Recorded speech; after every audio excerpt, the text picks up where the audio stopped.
नमस्ते आदरणीय दर्शकहरू, कालिका मालिका ज्ञानपुञ्जबाट यहाँलाई हार्दिक स्वागत गर्छु। आजको विषय प्रोस्टेट कसरी चाहिँ ठिक गर्ने र यस सन्दर्भमा अबका बाँकी गतिविधिहरू मैले देखाउने छु र यस च्यानलसँग हामीसँगै साथमा रहनुहोला। प्रोस्टेटबाट धेरै दुःख पाएका छौँ र त्यो प्रोस्टेटबाट कसरी चाहिँ हामीले चाहिँ मुक्ति पाउने यस सन्दर्भमा मैले घिउ, बेसार र मरिचलाई लिएको छु। यो बेसारलाई यो घिउसँग यसरी बेसैसँग मोल्ने। बेसार र घिउको मात्रा मैले तपाईँलाई देखाइसकेको। 1 चिम्टी बेसार र शुद्ध गाईको आधी चम्मचभन्दा पनि थोरै घिउहरू लिने र यसलाई मजाले यसरी चाट्ने। यसरी हामीले चाटिसक्यौँ भने अहिले समय लगाएर चाट्ने यहाँ भिडियो भएको मैले सबै त्यो गर्दा ढिलो नै हुन्छ, त्यो भएको हुनाले यसरी चाट्ने। अनि यो 7वटा पिस मैले चाहिँ यो पिपरमेन्ट मरिच भन्छ, मरिच पनि लिएको छु। मैले चाहिँ यसरी चपाउने र यसरी खाने। अब यदि कसैलाई लो ब्लड प्रेसर छ भने अलिकति बिरे नुन पनि उहाँले लिन हुन्छ, किनभने यो मरिचले प्रेसर अलिकति लो गराउँछ। लो भएकोलाई यो सेवन गरिसकेपछि अलिकति बिरे नुन खाँदा ठिक हुन्छ। र यो मेरो जीवनमा एकदम साँच्चै नै भएको घटना हो। मसँग चाहिँ 39 थियो प्रोस्टेट बढेर। मैले एलोपेथी औषधिहरू खाएँ, त्यसको साइड इफेक्टहरू धेरै आयो र त्यसमा निर्मूल पनि भएन, कम पनि भएन।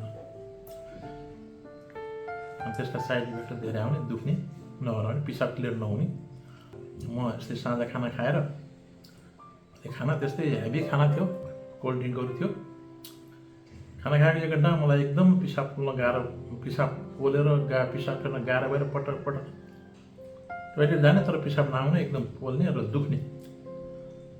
त्यो प्रोस्टेट बढेर सुन्निएको हो कि के हो अथवा कस्तो असर पर्यो। अनि मैले के सुनेको थिएँ भनेपछि प्रोस्टेटको लागि मरिच एउटा दबाई हो भनेर सुनेको थिएँ कता कता। तर तुरुन्त आएर 10वटा मरिच मैले खाइदिएँ। खाइदिइसकेपछि मलाई एकदम 5 मिनटमा रिलिफ भयो, दुख्नु छोड्यो, पिसाब खुल्यो। त्यसैले यो मरिच त्यस्तो राम्रो रहेछ प्रोस्टेटको लागि। त्यस्तै बेसार पनि त्यस्तै, घिउ न बेसार घुल्दो रहेछ, किनभने बेसार फ्याट्न घुल्ने भएको हुनाले घिउमा घुल्छ, त्यसरी सोच्नुहुन्छ। मरिचमा अब पिपरमेन्ट भन्ने तत्त्व यसले चाहिँ 20 गुणासम्म बढाइदिन्छ र बेसारको कार्यक्षमतालाई। त्यसले गर्दा बेसारले पनि सुजन कम गर्ने। बेसार र मरिच नै एकदम यसको औषधि जस्तो लाग्छ। जसले चाहिँ एलोपेथिक औषधिहरू लिइरहेको छ उहाँले चाहिँ तुरुन्तै नछोड्नु होला। यसो यो पनि लिँदा कस्तो पनि फिलिङ हुन्छ, महसुस हुन्छ गर्नु होला। भर्खरको सुरुवात छ भने चाहिँ यसले ठिक गरिहाल्छ। भोलि त्यत्तिकै अब त्यसपछि अब हामीले यो पानी, गरम पानी त मनतातो पानी खानु पर्यो।